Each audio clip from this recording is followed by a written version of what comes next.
அனைவருக்கும் வணக்கம். நான் பிரபாகர் ஜோதிடர். ஓம் சிவாய நமக. சிவசக்தி திருச்சிற்றம்பலம்.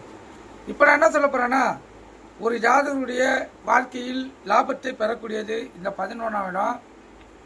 10ஆம் இடம் தொழில் ஏற்படுத்தக்கூடியது, 11ஆம் இடம் லாபத்தை ஏற்படுத்தக்கூடியது.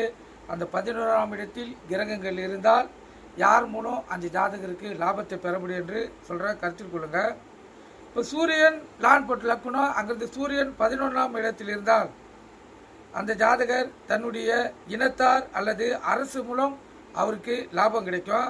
சந்திரன் 11 இருந்தால் தாயார் வகையில் அந்த ஜாதகருக்கு வருமானம் கிடைக்கும். செவ்வாய் 11 இருந்தால் சகோதரர் மூலம் வருமானம் கிடைக்கும். புதன் 11 இருந்தால் நண்பர் மூலமாகவும் தன் கூட பழகும் பிறர்கள் மூலமாகவும் அவருக்கு வருமானம் கிடைக்கும்.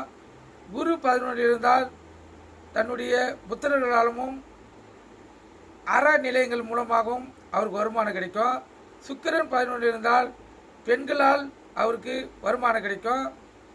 இல்லை இசை, நடிப்பு, கலை போன்றவை மூலம் அவருக்கு வருமானம் ஏற்படும். சனி 11 இருந்தால் தன்னுடைய இனத்தார் இல்லை விவசாயம், உழைப்பின் மூலம் அந்த ஜாதகருக்கு வருமானம் கிடைக்கும். கருத்தில் கொள்ளுங்கள். அதே போல் யோக லாபம் கிடைக்கும். தசை பார்த்தீங்கன்னா 11ஆம் அதிபதி இருக்கும், திசைகளில் இருந்து பணம் வரக்கூடும். 11ஆம் அதிபதி இருக்கும் வீடு சூரியனாயால் கிழக்கில் இருந்தோம், சந்திரனானால் வடமேற்கில் இருந்தோம், செவ்வாயானால் தெற்கில் இருந்தோம், புதனானால் வடக்கில் இருந்தோம், குருவானால் வடகிழக்கில் இருந்தோம், சுக்கிரனானால் தென்கிழக்கில் இருந்தோம், சனியானால் மேற்கில் இருந்தோம், ராகுவானால் தென்மேற்கில் இருந்தோம், கேதுவானால் வடகிழக்கில் இருந்தோம் அந்த ஜாதகருக்கு லாபம் கிடைக்கக்கூடும்.